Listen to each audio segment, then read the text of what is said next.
Media మిత్రులందరికీ నమస్కారములు. ఈరోజు రాష్ట్రంలో కూటమి నాయకుల ఆగడాలు, వ్యవస్థలన్నీ కూడాను గుప్పిట్లో పెట్టుకుని ఏ విధంగా మిస్యూజ్ చేస్తున్నారు, రెడ్ బుక్ రాజ్యాంగం అని భారత రాజ్యాంగాన్ని చట్టాలను పక్కన పెట్టి ఏ విధంగా వైఎస్ఆర్ కాంగ్రెస్ పార్టీ సంబంధించినటువంటి నాయకులని, అదేవిధంగా ఎవరైతే ప్రశ్నిస్తారో వాళ్ళందరినీ కూడా ఏ విధంగా అనగదొక్కుతున్నారు, రాష్ట్రంలో హింసా పద్ధతులతో ఏ విధంగా చేస్తున్నారని మనం ఆలోచన చేసినట్లయితే ప్రతిరోజు ఏదో ఒక సంఘటన, ఏదో విధంగా ప్రతిపక్ష నాయకులని, ప్రతిపక్ష పార్టీని ఏ విధంగా వారి యొక్క వ్యవస్థలను అడ్డు పెట్టుకొని చేస్తున్నారో మనకి కొన్ని ఉదాహరణలు చెప్పుకుందాం. ఇప్పుడు వైఎస్ జగన్మోహన్ రెడ్డి గారు మాజీ ముఖ్యమంత్రి, అదేవిధంగా దేశంలోనే అత్యంత ప్రజాదరణ కలిగినటువంటి నాయకుడు, Z+ కేటగిరీ సెక్యూరిటీ కేంద్ర ప్రభుత్వం ప్రొవైడ్ చేసినటువంటి Z+ కేటగిరీ ఉన్నటువంటి ఆ యొక్క వ్యక్తికి ఏ విధంగా వీళ్ళు భద్రత కల్పిస్తున్నారు, ఏ విధంగా వాళ్ళు ట్రీట్ చేస్తున్నారు అనేటువంటిది ఒక్కసారి మనం చూసుకున్నట్లయితే, ఎప్పుడైతే పదవిలోకి ఆ యొక్క ఎన్నికలు జరిగిన తర్వాత రిజల్ట్స్ వచ్చిన వెంబడే SRC అనేటువంటి కమిటీ ఏర్పాటు చేసుకుని భద్రత దృష్ట్యా, ఎందుకంటే ఆ గతంలో ఆయన మీద 2 సార్లు ఏ విధంగా అటాక్ జరిగిందో కూడాను మనందరికీ తెలిసినటువంటి విషయమే. అటువంటి వ్యక్తిని, ఆయనకు సంబంధించినటువంటి ఇంత హై ప్రోటోకాల్ ఉన్నటువంటి వ్యక్తికి కనీసం SRC కమిటీ రివ్యూ కూడా లేకుండా వ్యక్తిగత సిబ్బందిని ఏ విధంగా వెనక్కి తీసుకున్నారో చూశాం. అదేవిధంగా ఆయనకి ఎప్పుడో 15 సంవత్సరాల కిందట మూలనబడ్డ వెహికల్ని, బుల్లెట్ ప్రూఫ్ వెహికల్ అనేటువంటిది ఆయనకు సంబంధించిన వెహికల్ ఏ విధంగా పంపించారు, ఆ వెహికల్ మధ్యలో వెళ్తుంటే కనీసం ఏసీ కూడా పనిచేయక ఏ విధంగా ఇబ్బందులకి గురి చేస్తున్నారో చూశాం. అదేవిధంగా పర్యటనలకి, జిల్లాల పర్యటనలకు వెళ్ళినా రైతాంగాన్ని కానీ లేదా ప్రజలు ఇబ్బంది పడే వాళ్ళని పరామర్శించడానికి వెళ్తున్నటువంటి సందర్భాల్లో కూడాను మనం గమనించాము. కనీస సెక్యూరిటీ కూడా ప్రొవైడ్ చేయకుండా, లోకల్ గా పోలీసులను కూడాను పెట్టకుండా ఏ విధంగా వాళ్ళ యొక్క నిర్లక్ష్యంగా, ఉద్దేశపూర్వకంగా సెక్యూరిటీ ఏర్పాటు చేయలేదో మనం చూస్తా ఉన్నాం.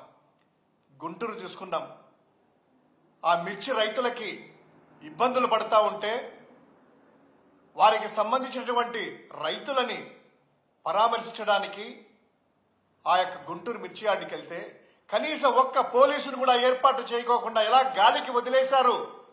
ఇంత Z+ కేటగిరీ వ్యక్తికి, మాజీ ముఖ్యమంత్రికి, ప్రతిపక్ష నాయకుడికి ఏ విధంగా చూశారో మనందరికీ కూడా గమనించాం. అదేవిధంగా నంద్యాలకు వెళ్ళినా, శ్రీశైలం జిల్లా అక్కడ కూడా అదే పరిస్థితి, నంద్యాల జిల్లాలో శ్రీశైలంకి. ఇప్పుడు రీసెంట్గా గత నెలలో సత్యసాయి జిల్లాలో రామగిరి మండలం సంబంధించినటువంటి ఎంపీపీ ఆ యొక్క ఎన్నికల్లో ఏ విధంగా దౌర్జన్యాలు చేశారు, అడ్డొచ్చినటువంటి ఒక బీసీ సామాజిక వర్గానికి సంబంధించిన కురబ లింగయ్యని కిరాతకంగా దాడి చేసి హత్య చేస్తే ఆయనను పరామర్శించడానికి, వాళ్ళ కుటుంబాన్ని పరామర్శించడానికి ఒక మాజీ ముఖ్యమంత్రిగా, Z+ కేటగిరీ ఉన్న వ్యక్తిగా అన్ని విభాగాలకు కూడా సమాచారాన్ని పంపించి అక్కడికి వెళ్ళినటువంటి ఆ సందర్భంలో కనీసము హెలిప్యాడ్ దగ్గర కనీస సిబ్బందిని కూడా ఏర్పాటు చేయకుండా, జనాలకందరికి ఎంతమంది వస్తారో జగన్మోహన్ రెడ్డి గారు వస్తే అని ప్రతి ఒక్కరికి తెలుసు, ఇంటెలిజెన్స్ వారికి తెలుసు, అక్కడ ఉన్నటువంటి నాయకులు తెలుసు, పోలీసు వారికి తెలుసు. అదేవిధంగా ఎవరెవరు వస్తారో, ఎవరెవరు హెలిప్యాడ్ దగ్గరికి రావాలో అనేటువంటిది మా జిల్లా అధ్యక్షులు, పార్టీకి సంబంధించి సత్యసాయి జిల్లా అధ్యక్షురాలు పోలీసు వారికి కూడాను లిస్టు 30 మంది ఉంటారు హెలిప్యాడ్ దగ్గర, వీళ్ళని మాత్రమే అనుమతించండి ఇది అనేటువంటిది పంపించిన తర్వాత కూడా ఏ విధంగా ఆ హెలిప్యాడ్ దగ్గర భద్రత లేకుండా హెలిప్యాడ్ మీదికి, హెలికాప్టర్ మీదికి, అదేవిధంగా హెలికాప్టర్ పైకి మా నాయకుడు చుట్టుముట్టినటువంటి ఆ కార్యకర్తలు వదిలేసినటువంటి వైనం చూస్తే పోలీసు వ్యవస్థ ఫెయిల్ అయిందా, ప్రభుత్వం ఉద్దేశపూర్వకంగా సెక్యూరిటీ ఏర్పాటు చేయలేదా అనేటువంటి అనేక అనుమానాలు కావచ్చు. ఆ రోజే ఆ హెలిప్యాడ్ కూడా డ్యామేజ్ అయ్యి వింగ్షీల్డ్ దెబ్బతింటే అది వివిఐపీలను ట్రావెల్ తీసుకెళ్లడానికి అది అనువైనటువంటిది పరిస్థితులు లేవని అప్పటికప్పుడు ఆ హెలికాప్టర్ కూడా ఎనిక్కిపోతే రోడ్డు మార్గాల జగన్మోహన్ రెడ్డి గారు వెళ్ళినటువంటి ఘటనలు మనం చూసాం. ఆ రోజే వైఎస్ఆర్ కాంగ్రెస్ పార్టీ కావచ్చు, ప్రజాస్వామ్యవాదులు కావచ్చు, ఇటువంటి హై సెక్యూరిటీ ఉన్నటువంటి పర్సన్కి సిబ్బందిని కూడా ఏర్పాటు చేయకుండా, పోలీసులు కనీసం కూడా ఏర్పాటు చేయకుండా హెలికాప్టర్ మీదకి వెళ్ళడాన్ని, ఆ యొక్క సంఘటనలు చూసేసి ప్రజాస్వామ్యవాదులు అంతా కూడాను కూటమి యొక్క నాయకుల్ని కానీ, కూటమి ప్రభుత్వాన్ని కానీ చాలా విమర్శించినటువంటి పరిస్థితులు కూడా మనం చూసాం. ఆ రోజు ప్రభుత్వం నుంచి నెక్స్ట్ డే ఇంత జరిగిన తర్వాత వైఎస్ఆర్ కాంగ్రెస్ పార్టీ ప్రజాస్వామ్యవాదులు ప్రశ్నిస్తే 1100 మంది భద్రత పెట్టాము అనేటువంటిది హోమ్ మినిస్టర్ గారు మిగతా వాళ్ళు అంటారు. అయ్యా, 1100 మంది భద్రత ఉంటే హెలికాప్టర్ దగ్గరికి జగన్మోహన్ రెడ్డి గారి దగ్గరికి ఇంతమంది జనాలు ఎలా వెళ్లారు అంటే 1100 మంది ఆ జనాల్ని కంట్రోల్ చేయలేక పోలీసు వ్యవస్థ ఫెయిల్ అయిందని పోలీసుల మీద ఏమన్నా మీరు చర్యలు తీసుకున్నారా? లేదే. ప్రోటోకాల్ ప్రకారము మాజీ ముఖ్యమంత్రి గారు కావచ్చు, Z+ కేటగిరీ ఉన్నటువంటి వారి వచ్చినప్పుడు 3 అంచెల భద్రతా వ్యవస్థ అనేటువంటిది ఏర్పాటు చేయాలి. ఆ 3 అంచెల భద్రతా వ్యవస్థలో 2+8 ఆర్మడ్ ఫోర్స్ ఇమ్మీడియట్ గా పెట్టడము, ఒకవేళ జనాలు ఎక్కువ అయితే 40 నుంచి 50 మంది 100 మీటర్ల సివిల్ ఫోర్స్ ను ఏర్పాటు చేయడము, ఇంకా జనసాంద్రత ఎక్కువ ఉన్నట్లయితే ఆ యొక్క రూట్ మ్యాప్ను బట్టి పోలీసులని రౌండ్స్ గా ఏర్పాటు చేయాలి. ఇవన్నీ కూడాను మీకు మాన్యువల్లో ఉంటది కదా. పోలీసు మాన్యువల్లో కావచ్చు, ప్రభుత్వానికి సంబంధించినటువంటి 3 అంచెల భద్రత వివిఐపీలు వచ్చినప్పుడు, Z+ కేటగిరీ వచ్చినప్పుడు, మాజీ ముఖ్యమంత్రులు వచ్చినప్పుడు ఏర్పాటు చేయాలనేటువంటి ప్రోటోకాల్లో కానీ మాన్యువల్ కానీ ఉంటది కదా. ఇవన్నీ మీరు పాటించారా? పాటిస్తే హెలిపాడ్ వరకు జనాలు ఎలా వస్తారు? తర్వాత దీన్ని పక్కన పెడితే ఈరోజు పోలీసుల యొక్క వ్యవస్థని, ఆ ప్రభుత్వ వైఫల్యాలని కప్పిపుచ్చుకోవడానికి ఆ రోజు కార్యక్రమానికి హాజరైనటువంటి ముఖ్యమైనటువంటి నాయకుల్ని, వైఎస్ఆర్ కాంగ్రెస్ పార్టీ నాయకులని, అదేవిధంగా మాజీ శాసనసభ్యులు తోపుదుర్తి ప్రకాష్ గారిని కావచ్చు, వారి సోదరులు కావచ్చు, వీళ్ళందరినీ కూడాను అక్రమంగా వీళ్ళే రెచ్చగొట్టారు, వీళ్ళే తీసుకెళ్లారు, వీరే హెలికాప్టర్ మీదకి అంతా కూడా జనాలు తీసుకెళ్లారనేటువంటిది ఉల్టా చోర్కోసులు అనేటువంటిది పెడుతున్నారు. ఇక మా నాయకుని చేయడానికి మేము హెలిప్యాడ్ దగ్గరికి వెళ్ళేసేసి జనాలను రెచ్చగొట్టి తీసుకెళ్తారా? కనీసం చెప్పడానికైనా ఉండాలి కదా. అదేవిధంగా ఒక వీడియో చూపిస్తాను. ఆ రోజు డిఎస్పీ గారు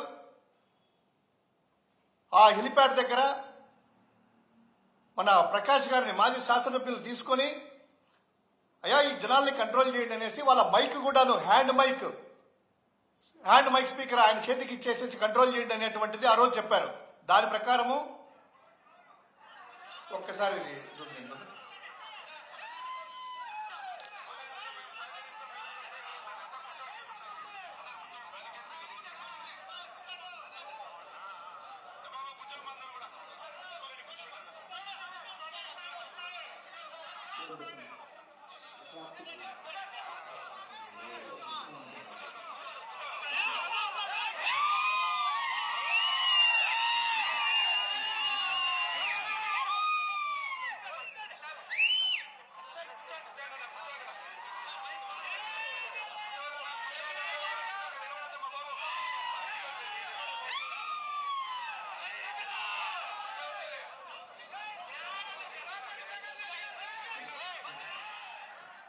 ఇది పోలీసు వారి mic, department mic.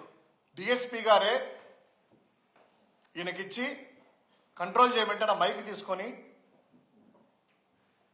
YSR Congress party నాయకులు ఎవరైతే వచ్చారో జగన్మోహన్ రెడ్డి గారు చూడడానికి వాళ్ళందరినీ కూడాను కంట్రోల్ చేస్తూ, ఎవరు కూడాను హెలిప్యాడ్ దగ్గరికి వెళ్ళొద్దు, దయచేసి ఇక్కడే ఉండండి, కూర్చోండి అనేసి ఆ విధంగా కంట్రోల్ చేసిన వ్యక్తిని ఈరోజు మీ యొక్క ప్రభుత్వ వైఫల్యం చెంది లేదా ఉద్దేశపూర్వకంగా మీరు చేసినటువంటి ఆ చర్యకి అవన్నీ కప్పిపుచ్చుకోవడానికి ఇదే పోలీసులతో మరోసారి రివర్సులో తోపుదుర్తి ఆయన మీద ఆయన సోదరుల మీద కేసులు పెట్టడము, అక్రమంగా పెట్టినటువంటి ఆ కేసులకి న్యాయపరంగా మేము న్యాయస్థానానికి వెళ్ళేసి ఆ యొక్క న్యాయస్థానానికి అప్రోచ్ కావడం జరిగింది. ఇప్పుడు ఆయన దొరకలేదు అది ఇది అని చెప్పి మిగతా వాళ్ళని కూడా బెదిరించడానికి ఈరోజు తెల్లవారుజాము నుంచి వారి అనుచరులని, ముఖ్యమైనటువంటి వైఎస్ఆర్ కాంగ్రెస్ పార్టీ నాయకులని, ఆ మండల నాయకులందరినీ కూడాను తీసుకెళ్లి అక్రమంగా అరెస్ట్ చేసి వాళ్ళని బెదిరిస్తూ ఏ విధంగా ఇబ్బందులు పెడతా ఉన్నారనేటువంటిది లైవ్ లో ఈరోజు మనం చూస్తా ఉన్నాం. ఇక్కడంతా కూడాను ఇంతటి దారుణమా? ఇదే రాప్తా నియోజకవర్గాన్ని చూసుకున్నట్లయితే 2019-24 మధ్యలో ఒక చిన్న సంఘటన కూడా జరగకుండా శాంతి భద్రతలను కాపాడుతూ ప్రజలందరికీ కూడాను స్వేచ్ఛా వాతావరణాన్ని ప్రసాదిస్తూ అటువంటి మంచి వాతావరణాన్ని క్రియేట్ చేస్తే, ఎప్పుడైతే కూటమి ప్రభుత్వం వచ్చిందో 2014-19 మధ్యలో ఉన్నటువంటి వాతావరణాన్ని ఈరోజు మరోసారి ఇంట్రొడ్యూస్ చేసి అణిచిపోయినటువంటి ఫ్యాక్షనిజాన్ని, అణిచిపోయినటువంటి రౌడీయిజాన్ని మళ్ళీ తలుపు తట్టి లేపుతూ మీరు చేసేటువంటి హింసకు పోలీసుల్ని, కొంతమంది పోలీసు వ్యక్తుల్ని ముందర పెట్టుకుని ఇవన్నీ చేస్తా ఉన్నారు. పోలీసులైనా కూడా ఒకసారి ఆలోచించాలి కదా. ఈ యొక్క ఘటనలు ఎవరైతే దగ్గరుండి ప్రోత్సహిస్తున్నటువంటి కొంతమంది పోలీసు సోదరులు, అందరినీ కాదు, కొంతమంది పోలీసు సోదరులు ఎవరైతే ఉన్నారో, ఈ విధంగా అక్రమ కేసులు మీకు అన్నీ తెలిసి కూడా, అక్కడ ఏం జరుగుతుందో వాస్తవ పరిస్థితులు తెలిసి కూడా అక్రమంగా ప్రతిపక్షాలను, ప్రతిపక్ష నాయకుల్ని ఈ విధంగా అక్రమ కేసులు పెట్టి వేటాడము, వెంబడించడం అనేటువంటిది ప్రజాస్వామ్యానికి చాలా ప్రమాద ఘటికలు. దయచేసి ఇటువంటి వాతావరణాన్ని ఎంకరేజ్ చేసేటువంటి ఏ వ్యవస్థను కానీ, ఏ అధికారులను కానీ ప్రజాస్వామ్యంలో శిక్ష అనుభవించక తప్పదు. ఖచ్చితంగా ఇటువంటి వాళ్లను ఎవరైతే అనైతిక చర్యలు పాటిస్తూ అనైతికంగా, అక్రమంగా కూటమి నాయకుల చేతుల్లో ఉండి వాళ్ళ బందీలుగా ఉండి వారు చేసినటువంటి ఏ ఒక్కరిని కూడాను వదిలిపెట్టే ప్రసక్తే లేదు. ఖచ్చితంగా 2029 ఎన్నికల నాటికి ప్రజల్లో కూడాను పూర్తిగా ఇప్పుడే చైతన్యం వచ్చింది. ప్రజాస్వామ్యంలో ఇటువంటి చర్యలని ఎవరు కూడా ఒప్పుకోరు. 29 ఎన్నికల్లో ఖచ్చితంగా వైఎస్ఆర్ కాంగ్రెస్ పార్టీ తిరిగి ఘనమైనటువంటి అధికారంలోకి వస్తుంది. వచ్చిన తర్వాత శాంతి భద్రతలను కాపాడమే కాకుండా, స్వేచ్ఛా స్వాతంత్రాలను ప్రసాదించడమే కాకుండా, ఇటువంటి అనైతిక చర్యలకు పాల్పడేటటువంటి ఏ అధికారులను కూడా, అనైతిక చర్యలు కానీ అక్రమ పద్ధతుల్లో ప్రవర్తించేటువంటి ఎవరిని కూడాను వదిలిపెట్టే ప్రసక్తే లేదు అని వైఎస్ఆర్ కాంగ్రెస్ పార్టీ మరోసారి హెచ్చరికలు జారీ చేస్తా ఉంది. మంచి చేయండి. ఈరోజు ఏదో పాపము పొరపాటున ప్రజలందరూ కూడాను మీ యొక్క సూపర్ సిక్స్లు ఇస్తారు, లేదా ఇది ఇస్తారు, అబద్ధ హామీలతో నమ్మి వంచి మోసం చేసి వారి ఓట్లు పొంది ఈరోజు అధికారంలోకి వచ్చి ఉండవచ్చు. ఇప్పటికీ అడుగుతున్నారు ఎక్కడికి వెళ్ళినా కూడాను, మా సూపర్ సిక్స్ ఎక్కడయ్యా, మా ఉచిత బస్సు ఎక్కడయ్యా, మా ఇది ఎక్కడయ్యా, కనీసం మా రైతు బంద్ ఎక్కడయ్యా, రైతు సంబంధించింది రైతు భరోసా ఎక్కడ, తల్లికి వందనం ఎక్కడ, 1 ఇయర్ అయింది, 1 ఇయర్ అలా చేశారు. అదేవిధంగా లక్షల కోట్లలో అప్పులు చేస్తున్నారు, ఏమైంది అనేటువంటిది ప్రజల్లో చర్చ వచ్చిన ప్రతిసారి ఈ విధంగా అనగదొక్కే చర్యల్లో మీరు పాల్పడుతున్నారు. ఇది మంచి పద్ధతి కాదు. ఇది ఎవరు కూడా హర్షించనేటువంటిది మరోసారి మీ అందరికి కూడా తెలియజేస్తా ఉన్నాను. కూటమి నాయకులకు కావచ్చు, అధికారులకు కావచ్చు.